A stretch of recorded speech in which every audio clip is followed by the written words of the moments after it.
Hoje nós vamos prosseguir, irmãos, na análise das famosas parábolas do reino. E é importante lembrarmos algumas coisas agora, neste momento inicial. Lembrar de que Jesus ele contou essas parábolas para um grupo bastante grande de pessoas que o seguiam, as multidões. Porém, ele explicava as parábolas apenas para o seu grupo menor de discípulos. Os detalhes dessas parábolas, a explicação de todas elas, era entregue apenas àquele grupo mais íntimo, chamados dos seus discípulos, aqueles que se comprometiam com Jesus em um relacionamento pessoal e se importavam com as palavras de Cristo. Essas parábolas servem para que Jesus ensine sobre os mistérios do reino, sobre aspectos acerca do reino do Messias, do qual nós cantamos agora há pouco, que não podiam ser conhecidos olhando apenas para as profecias do Antigo Testamento. Até aqui, neste momento, nós analisamos duas destas parábolas que nós encontramos no capítulo 13. A parábola do semeador, onde Jesus ensinou que o reino de Deus não é inaugurado por meio de força política ou militar, como muitos esperavam, essa vinda de um líder que libertaria Israel da opressão do Império Romano, mas que esse reino foi inaugurado por meio de uma pregação, por meio de uma palavra, e essa palavra vai encontrando terreno fértil no coração de algumas pessoas. E essas pessoas, do qual a palavra encontra terreno fértil e ela vem a germinar, a prosperar e a dar frutos, estes são os herdeiros do reino. Depois nós analisamos a parábola do joio e do trigo, onde Jesus ensinou que neste período de tempo, do qual ele chama de fim dos tempos, que é entre a primeira e a segunda vinda do Messias, duas famílias se fariam presentes no mundo. Neste tempo atual, entre a primeira vinda e a segunda, a família considerada os filhos de Deus conviveriam com uma outra família chamada dos filhos do diabo. Essas famílias existiriam nesse tempo presente em oposição uma à outra, ambas buscando os interesses dos seus respectivos pais. Os filhos de Deus buscando os interesses de Deus, honrando a palavra de Deus, buscando glorificar a Deus. E os filhos de Satanás são aqueles que vivem em oposição a tudo aquilo que Deus faz, a sua palavra e tudo mais. Hoje nós veremos aqui essa noite mais duas parábolas e também veremos um breve comentário de Mateus sobre o uso que Jesus faz desse tipo de recurso de ensino. Nós vamos então fazer a leitura do texto todo agora, o texto-alvo da exposição, e depois nós vamos passar a análise mais detalhada de cada um dos versículos. Então, vamos fazer a leitura de Mateus 13, versos 31 a 35. O texto diz assim: Jesus lhes propôs outra parábola, dizendo: o reino dos céus é semelhante a um grão de mostarda que um homem pegou e plantou no seu campo. Esse grão é, na verdade, a menor de todas as sementes, mas quando cresce é maior do que as hortaliças e chega a ser uma árvore, de modo que as aves do céu vêm se aninhar nos seus ramos. Jesus lhe contou ainda outra parábola. O reino dos céus é semelhante ao fermento que uma mulher pegou e misturou em 3 medidas de farinha até ficar tudo levedado. Jesus disse todas essas coisas às multidões por parábolas, e sem parábolas nada lhes dizia. Isso aconteceu para se cumprir o que foi dito por meio do profeta: abrirei a minha boca em parábolas, publicarei coisas ocultas desde a criação do mundo. Vamos orar mais uma vez, irmãos? Querido Deus, bondoso Pai, nós estamos mais uma vez, Senhor, mais um domingo, diante do texto bíblico, em especial do Evangelho de Mateus, onde nós nos encontramos em uma porção bastante importante, que são as parábolas do reino, as parábolas que nos ensinam sobre este reino de Deus que foi inaugurado na vinda do Messias e que um dia será plenamente consumado. Nos ajuda, Pai, a entender esses mistérios que o Senhor contou por meio das parábolas, mas que nós não sejamos como as multidões que não se interessavam de fato no significado real delas, e que se contentavam apenas em ouvir essas histórias. Que sejamos como os discípulos, questionadores, que perguntaram, que se interessavam com as palavras e que desejavam conhecer os significados profundos desses mistérios, Pai. Nós sabemos que apenas aqueles que herdarão o reino são os que se comprometem contigo, aqueles que valorizam a sua palavra e que buscam viver de acordo com ela. Que o Senhor tenha misericórdia sobre nós e que nos dê o teu Santo Espírito para ter esse desejo, assim como os discípulos estiveram neste momento, Senhor.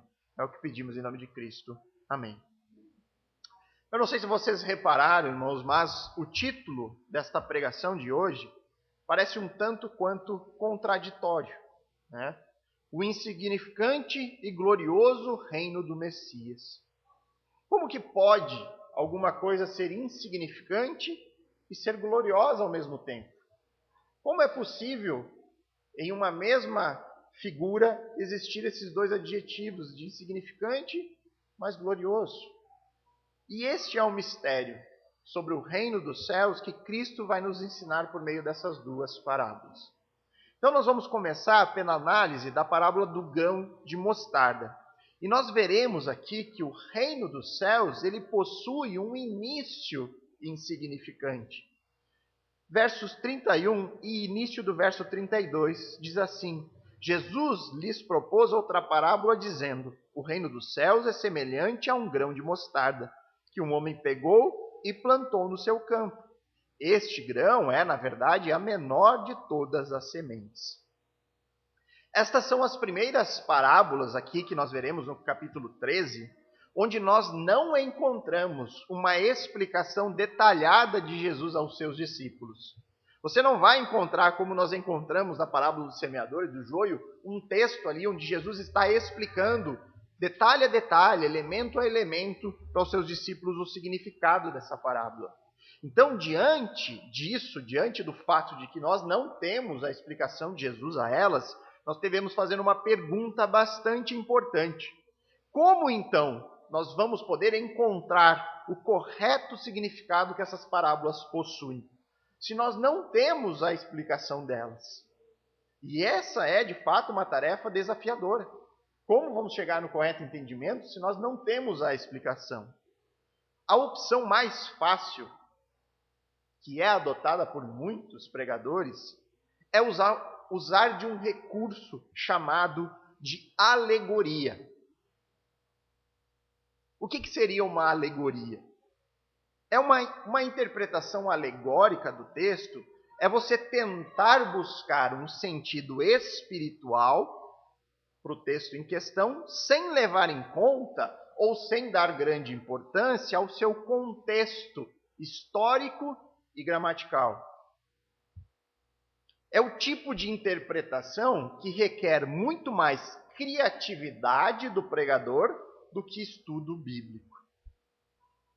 Seria, por exemplo, chegar para vocês aqui e dizer: olha, esse pequeno grão de mostarda aqui, na verdade, é você quando chegou aqui na igreja. Você chegou insignificante, derrotado, cheio de lutas e dificuldades na sua vida. Mas a partir do tempo que você se firmar aqui conosco, que você começar a ser um dizimista fiel, você vai ser glorioso no futuro. É fácil, irmãos. É fácil pregar dessa maneira. Começar a dar sentidos espirituais para o texto e tentar convencer as pessoas de que esse é o sentido correto que Jesus tensionava ensinar. O problema, irmãos, é que quando o método alegórico ele é utilizado, nós vamos encontrar 10 pastores pregando coisas diferentes de um mesmo texto. Mas certamente Jesus não tinha 10 intenções diferentes quando ele contou a parábola. Ele tinha uma intenção. Ele queria ensinar uma verdade, e não várias verdades diferentes, onde cada um fica imaginando. Quem é mais criativo chama mais atenção por conta da sua interpretação. O ponto é que o método alegórico não é nada seguro. Pelo contrário, ele é extremamente perigoso. E quando nós entendemos que esse método alegórico não é seguro, aí a gente cai em outra pergunta. Será que existe uma outra forma, então? Se nós não podemos interpretar de maneira subjetiva, espiritual, né, começar a dar sentidos que você sentiu no coração que aquela palavra tinha, será que sem uma explicação aqui direta de Jesus, nós podemos mesmo assim encontrar um caminho seguro? E a resposta é graças a Deus que sim. Porque do contrário, irmãos, a leitura de muitos textos se tornariam subjetivos e relativos. Cada um tem a sua interpretação, cada um busca o seu sentido.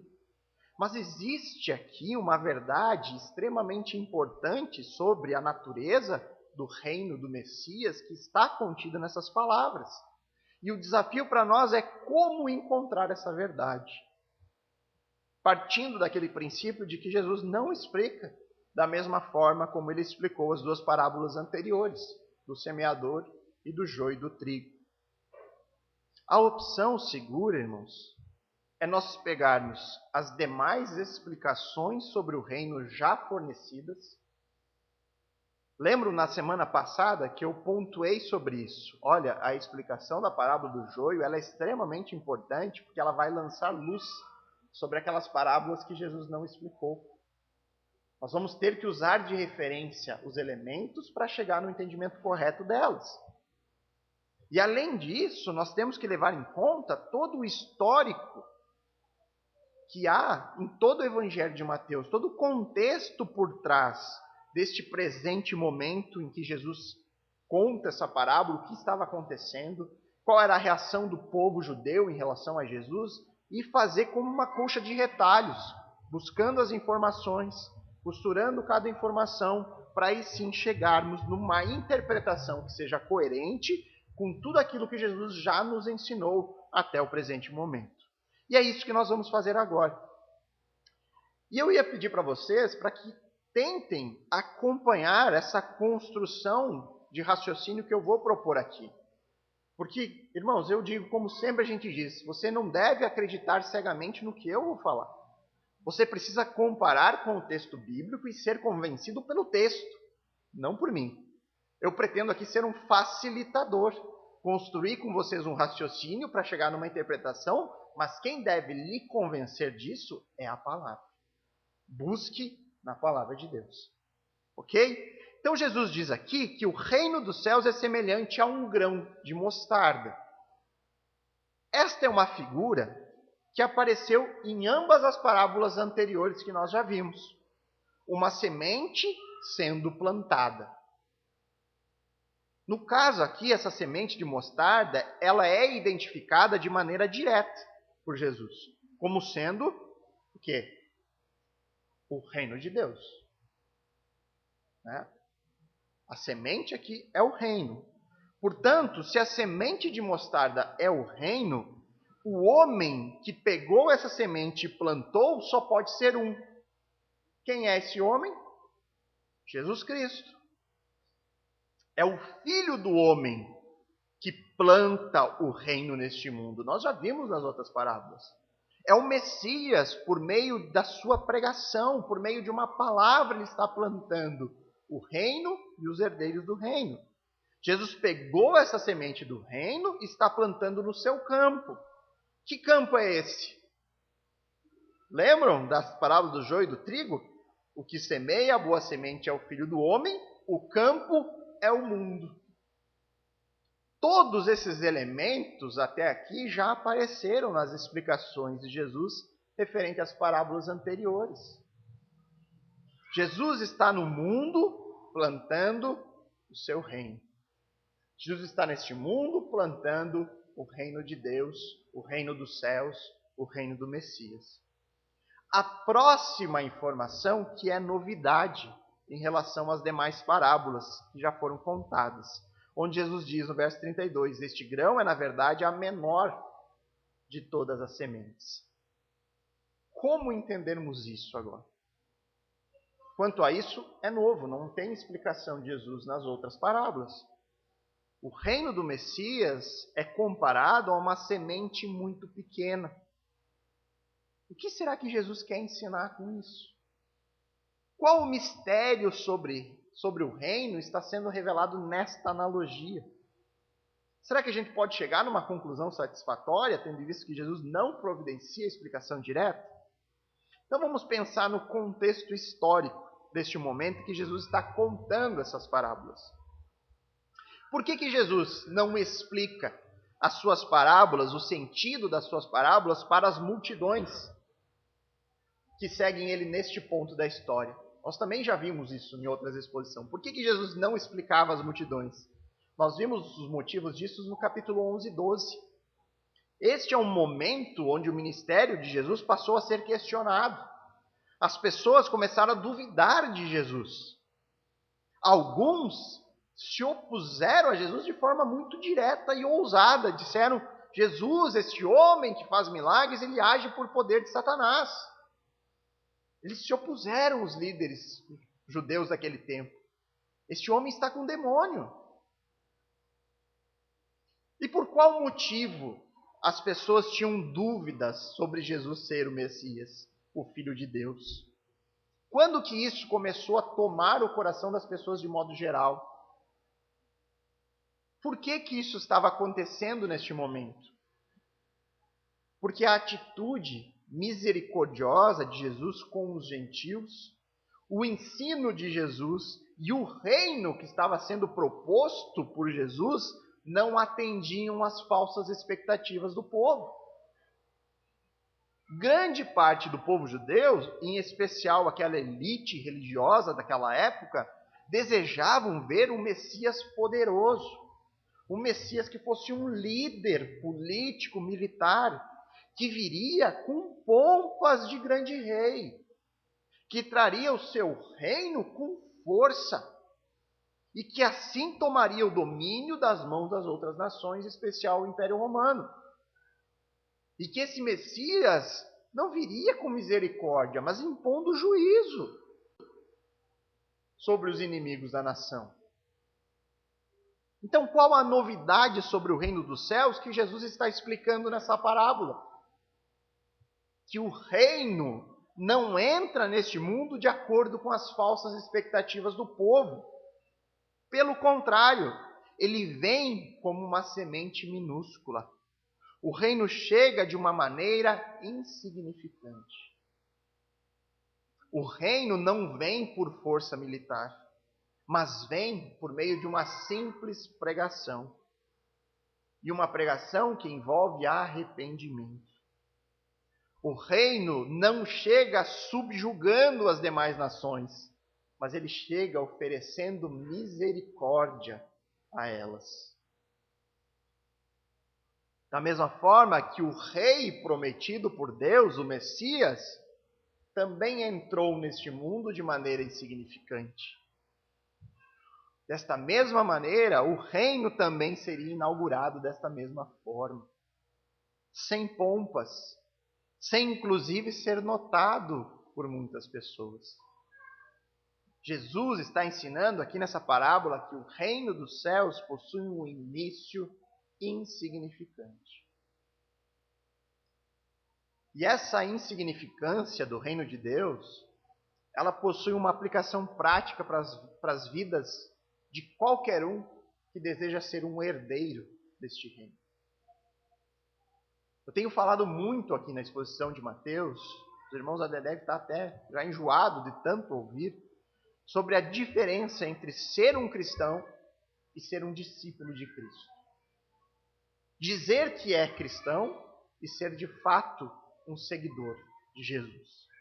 A diferença entre ser um simpatizante ou alguém que se coloca numa posição neutra, né?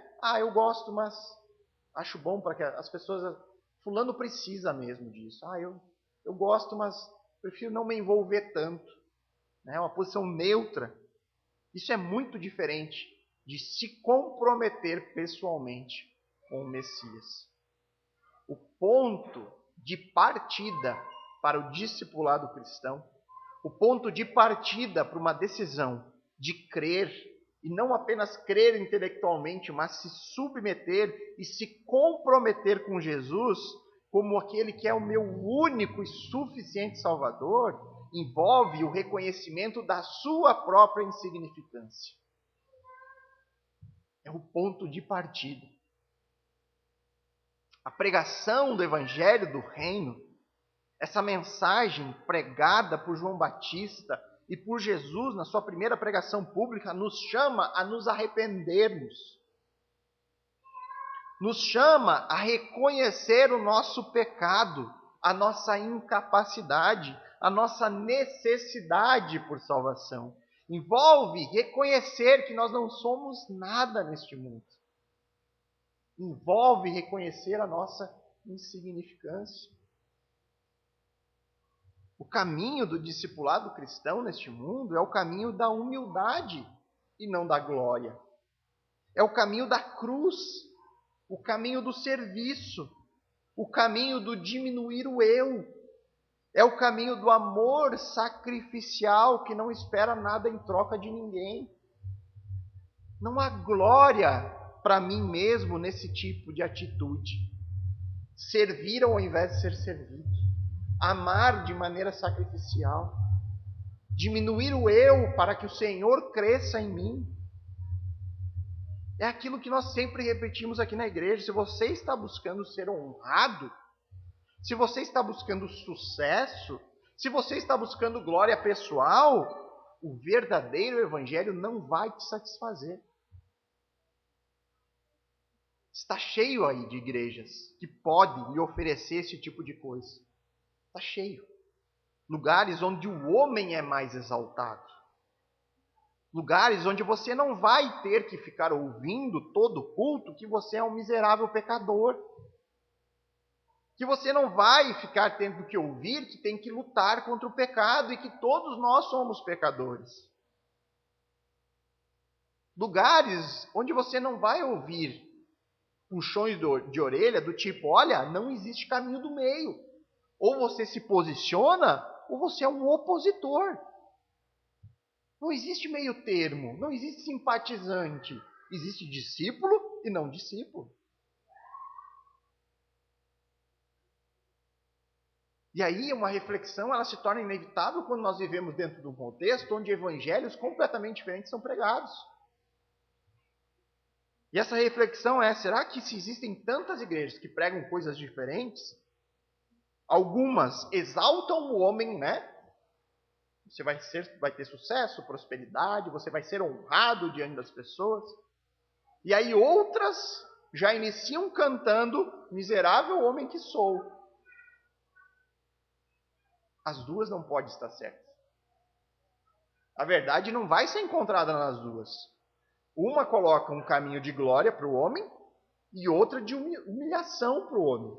De reconhecimento de pecado, de miséria. As duas não podem levar no mesmo caminho, são opostos.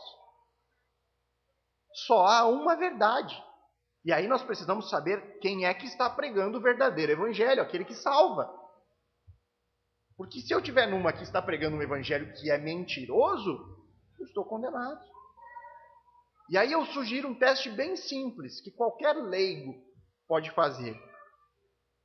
Para saber se o evangelho da glória do homem está certo, ou o evangelho que humilha o ser humano. Qual dos dois está certo? E aí você pense, como que Jesus viveu neste mundo?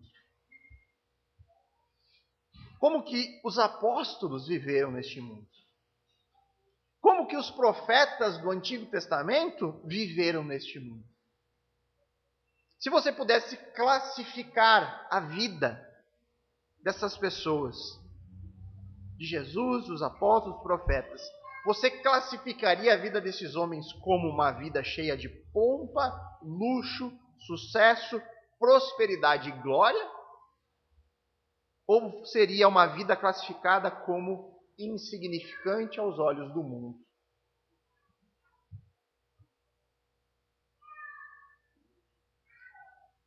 É aquele clichê, né, irmãos, que muitos podem dizer, se Jesus entrasse aqui nas igrejas de hoje, provavelmente eles iam dizer que Jesus estava em pecado, pela vida miserável, pela vida humilde que levava. Essa é a verdade, a teologia que tem por trás aí, irmãos, de exaltação do ser humano.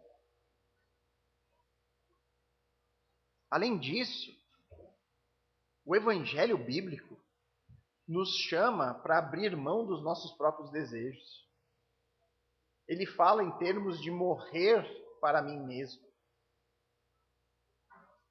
O fato do evangelho bíblico pedir para mim servir e não ser servido, de dizer que no mundo eu terei aflições, que o caminho que devemos trilhar é um caminho de cruz. Só isso já seria motivo suficiente para ninguém querer seguir a Cristo. Se apresenta o evangelho e diz a única certeza para a sua vida, sendo um discípulo de Cristo, é o sofrimento. Biblicamente, essa é a única certeza que nós temos. Que nós vamos sofrer neste mundo. Quem, em sã consciência, tomaria a decisão de eu quero isso para a minha vida? Eu quero seguir este caminho de sofrimento. Quem tomaria a decisão de seguir um Messias insignificante, com um reino igualmente insignificante, e que ainda por cima faz esse tipo de convite? Pegue sua cruz e me siga. Mas a verdade, irmãos, é que muita gente seguiu por esse caminho. Se o cristianismo ganhou o mundo, se ainda hoje nós vemos pessoas tomando a decisão de seguir esse caminho que é árduo, algum bom motivo tem que ter. Algum motivo de bom, não é possível que uma promessa de sofrimento leve as pessoas a seguir esse Messias.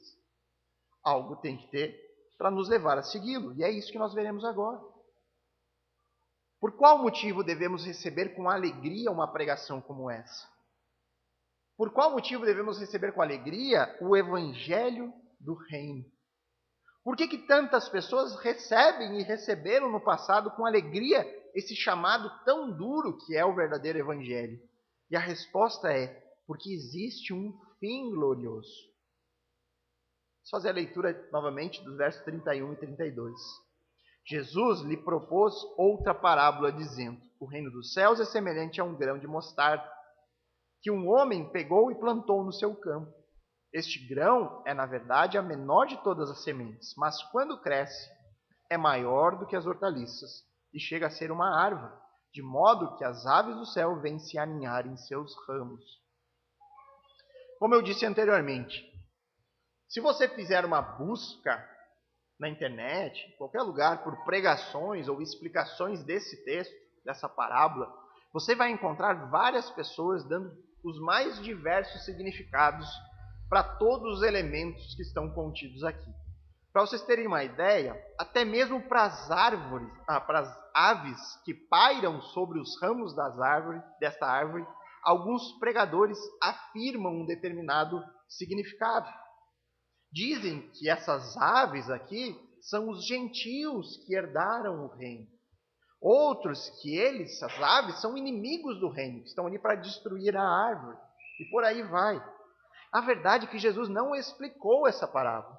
E qualquer elemento que não tenha sido explicado anteriormente, ou que a gente não encontre uma explicação dentro do contexto do Evangelho, nós não devemos ficar tentando imaginar o significado, tentando deduzir o que significa todos os elementos, porque isso é mera especulação. Nós devemos ficar naquilo que é seguro e claro dentro do próprio texto bíblico. A ênfase da parábola está na proporção de uma semente minúscula que se torna uma grande árvore. Isso significa que o reino de Deus entra neste mundo de maneira insignificante, mas um dia ele se tornará glorioso. Porém, nós devemos saber que o fato do reino do Messias ser um reino futuramente cheio de glória, isso não era surpresa para o povo judeu daquele tempo. O povo esperava este reino de glória, um reino grandioso que ganharia o mundo.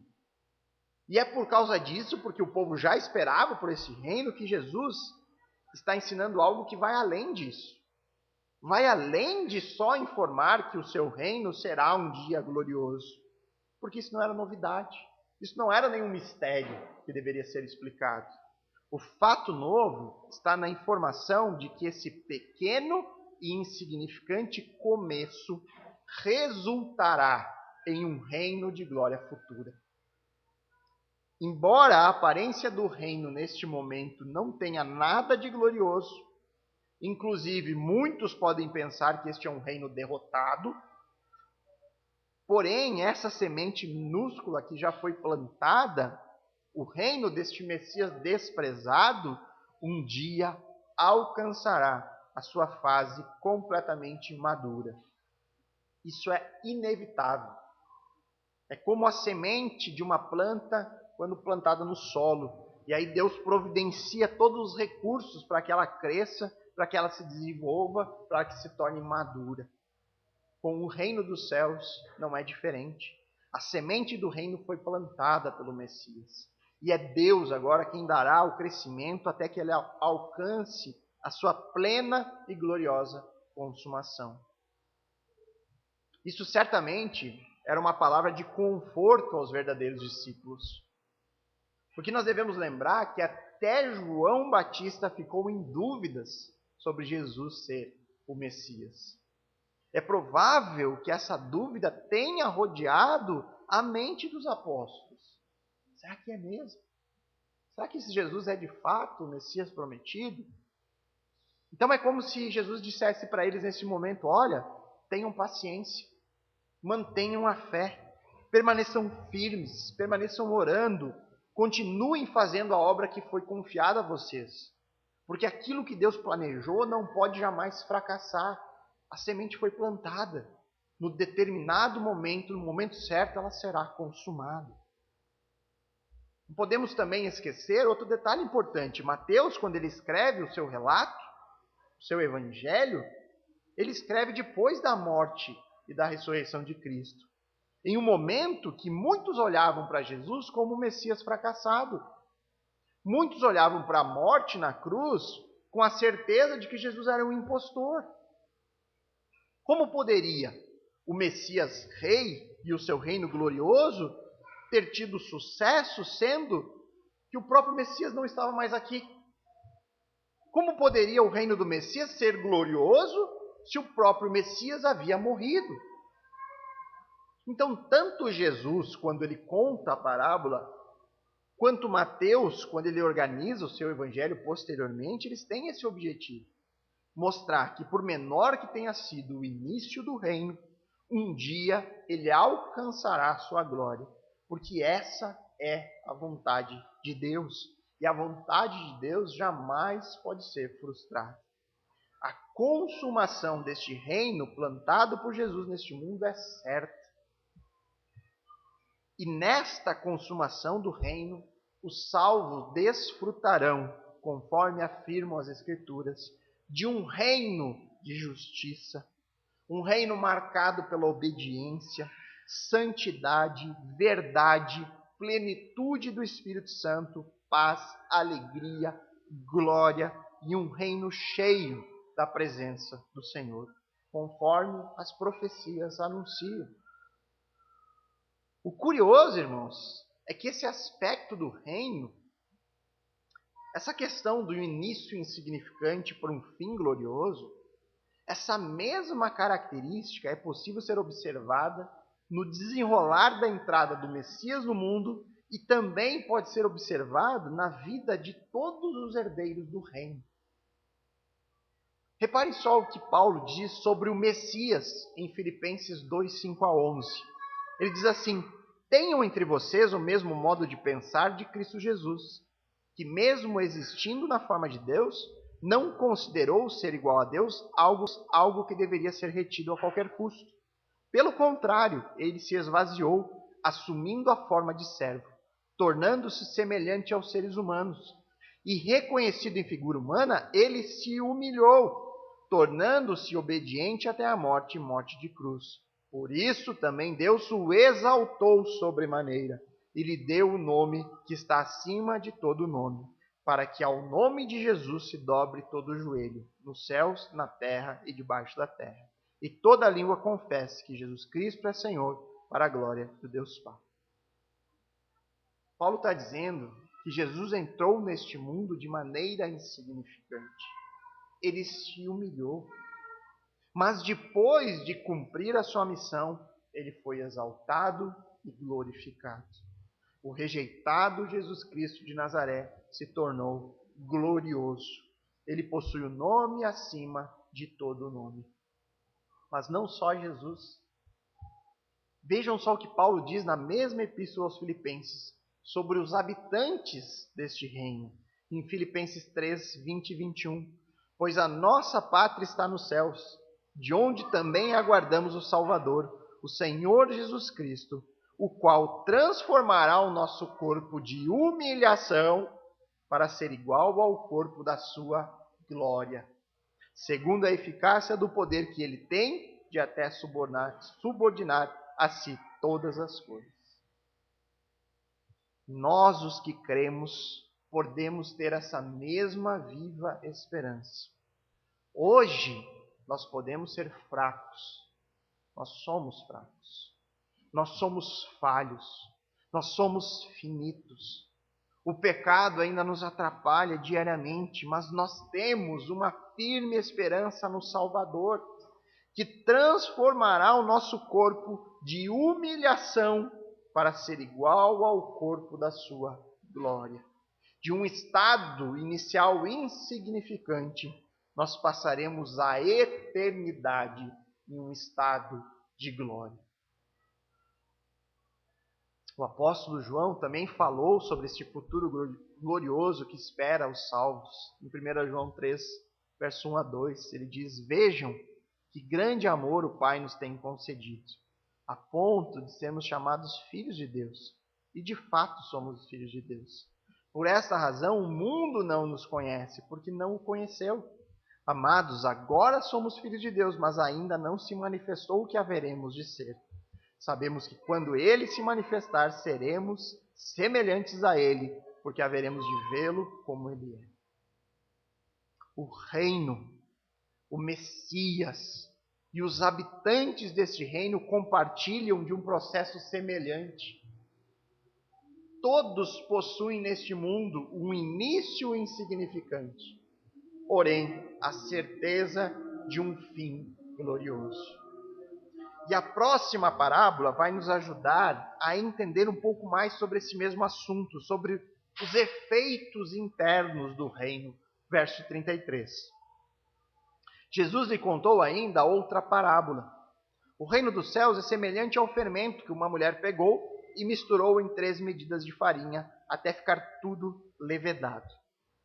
O argumento desta parábola é que o fermento, uma vez que colocado na massa, ele inicia o seu processo de fermentação até que toda a massa seja tomada por ele. Quem já fez pão em casa pode ver nitidamente esse processo na sua mente ali. Compreende muito bem, você coloca todos os ingredientes, sendo que o fermento é um dos menos significantes, é um dos mais insignificantes em termos de quantidade. Você vai lá botar um monte de farinha e uma pitada de fermento. Ele quase que some ali, quando você começa a misturar, você já não vê mais o fermento misturado na massa. Mas o efeito do fermento ali logo se torna visível. Você logo começa a perceber que a massa vai crescendo, crescendo, até que ela se torne plenamente, estando no momento ideal para ser levada ao forno. E a ideia aqui é muito semelhante, irmãos, à parábola do grão de mostarda. O reino de Deus vai produzindo um grande efeito neste mundo em proporção ao seu início insignificante. A diferença entre as duas está na ênfase.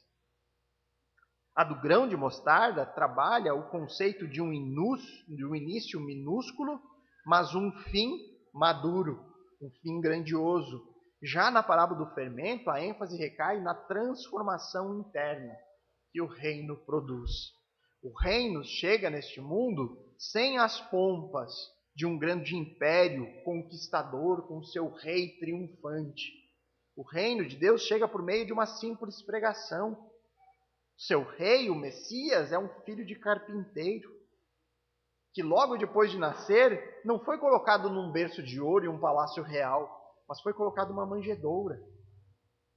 Mas este reino silencioso, que está agindo interiormente, que está alcançando pessoas por meio de uma pregação, quase que de maneira invisível, ele um dia chegará na sua maturidade, quando será devidamente consumado neste mundo.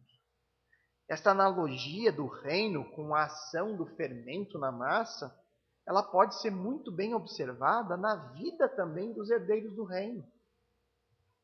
Aqueles que fazem parte da família do Messias. Aqueles que estão em um relacionamento pessoal de discipulado com ele. Quando nós somos vivificados em Cristo, e é literalmente isso que a Bíblia nos diz, nós somos trazidos à vida, né? Efésios capítulo 2, verso 1 diz, Jesus, ele nos deu vida, quando vocês estavam mortos nas suas transgressões e pecados. Então, a Bíblia diz que nós éramos mortos-vivos, né? Nós éramos zumbis, né? A gente estava morto nos pecados, e aí Cristo vem e nos traz a vida. Abre os nossos olhos, dá discernimento espiritual, né? Nos traz de fato a verdadeira vida. Então, quando a semente do Evangelho cai em boa terra, ela começa ali a produzir os efeitos internos. Que efeitos internos são esses? É um processo de transformação diário. Uma transformação interna, da mesma forma que o fermento age na massa, dando crescimento, até que em um momento ela atinge a maturidade. Assim é a obra do Espírito Santo em nós. Esse é o processo que a Bíblia chama de santificação, que segundo o autor de Hebreus afirma lá no seu capítulo 12, sem o qual ninguém verá o Senhor. E aí eu vou ler alguns textos bíblicos que tratam desta transformação, deste efeito que ocorre de dentro para fora na vida dos herdeiros do reino. 2 Coríntios 3,18 diz assim, e todos nós, com o rosto descoberto, contemplando a glória do Senhor, somos transformados de glória em glória, na sua própria imagem, como pelo Senhor, que é o Espírito. Uma vez vivificados, nós somos agora que a gente pode ver, agora que a gente pode contemplar Cristo, nós somos então transformados de dia após dia, de glória em glória, até que no fim, o fim glorioso, nós seremos transformados à exata imagem do próprio Filho. Romanos 12:2, e não vivam conforme os padrões deste mundo, mas deixem que Deus o transforme pela renovação da mente, para que vocês possam experimentar qual é a boa, agradável e perfeita vontade de Deus. A nossa mente começa a passar por um processo de transformação diário. Conforme o contato com a palavra de Deus, você vai mudando seus conceitos, você vai sendo transformado por ela. Gálatas 5, 22 a 25 já fala mais as questões do Espírito Santo em nós. Mas o fruto do Espírito é amor, alegria, paz, longanimidade, benignidade, bondade, fidelidade, mansidão, domínio próprio. Contra essas coisas não há lei. E os que são de Cristo Jesus crucificaram a carne, com suas paixões e os seus desejos. Se vivemos no Espírito, andemos também no Espírito. Então, aqueles são os frutos do Espírito Santo. Se nós estamos andando no Espírito, se nós formos alcançados, esses frutos serão presentes na nossa vida. Porque faz parte de uma transformação que não está no nosso controle, que é feita por Deus. E se é feita por Deus, não tem como não haver. A santificação pela qual, se você não tiver, você não verá o Senhor, conforme diz Hebreus, é exatamente por isso. Porque é Deus quem nos transforma. Se Ele nos transforma, não há possibilidade de não haver essas evidências externas. Ainda mais, Tito, capítulo 3, versos 5 a 7. Ele nos salvou não por obras de justiça praticada por nós, mas segundo a sua misericórdia. Ele não salva nós porque nós somos bons, mas Ele salva por graça, por misericórdia. E aí ele continua, Ele nos salvou mediante o lavar regenerador e renovador do Espírito Santo, que Ele derramou sobre nós ricamente por meio de Jesus Cristo, nosso Salvador, a fim de que, justificados por graça, nos tornemos seus herdeiros, segundo a esperança da vida eterna. Somos salvos por misericórdia e graça, e Ele nos dá o lavar regenerador e renovador do Espírito Santo. Não há como controlar. Se Cristo lhe alcançou, você será transformado. Não tem volta. E essa transformação tem que ser visível hoje. Tem que estar ocorrendo. 1 João 3, 2 e 3. Amados, agora somos filhos de Deus, mas ainda não se manifestou o que haveremos de ser.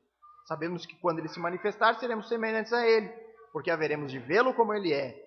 E todo o que tem essa esperança, nele purifica a si mesmo, assim como Ele é puro.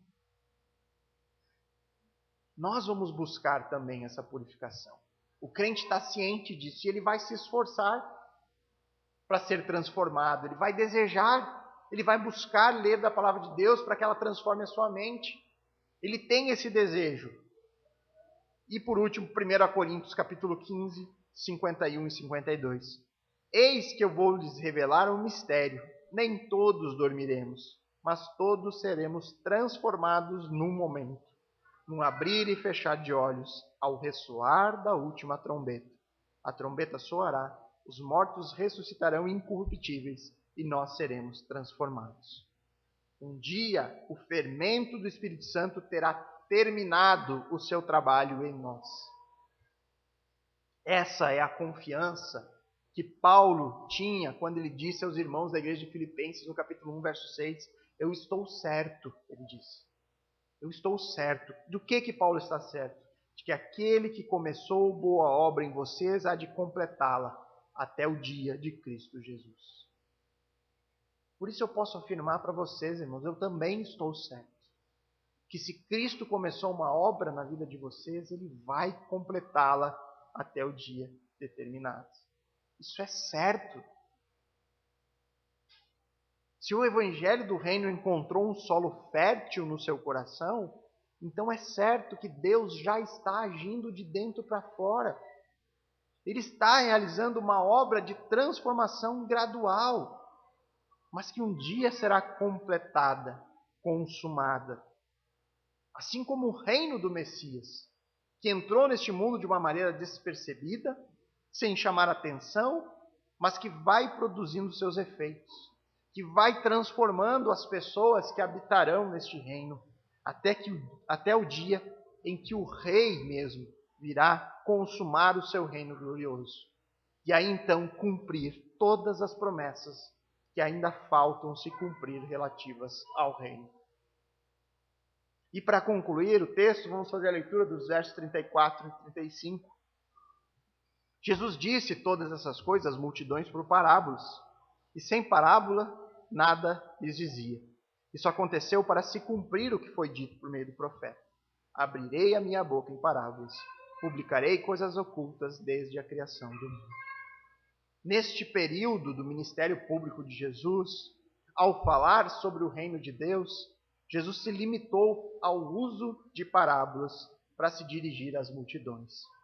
Os motivos para isso acontecer, irmãos, nós já tratamos de maneira exaustiva na pregação de Mateus 13, versos 10 a 17. Se por acaso você perdeu essa pregação, nós temos disponível na internet.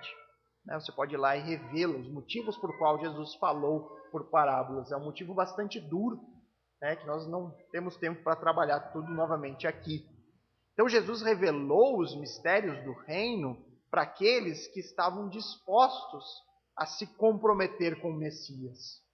E ele ocultou os mistérios do reino daqueles que possuíam um coração duvidoso ou que estavam em oposição em relação a ele. E aí Mateus, inspirado pelo Espírito Santo, ele afirmou que isso tudo ocorreu para que se cumprisse a profecia. Que profecia é essa? Ele cita então o Salmo 78, verso 2. Tá? Então, quais os mistérios do reino nós podemos aprender por meio da parábola do grão de mostarda e do fermento?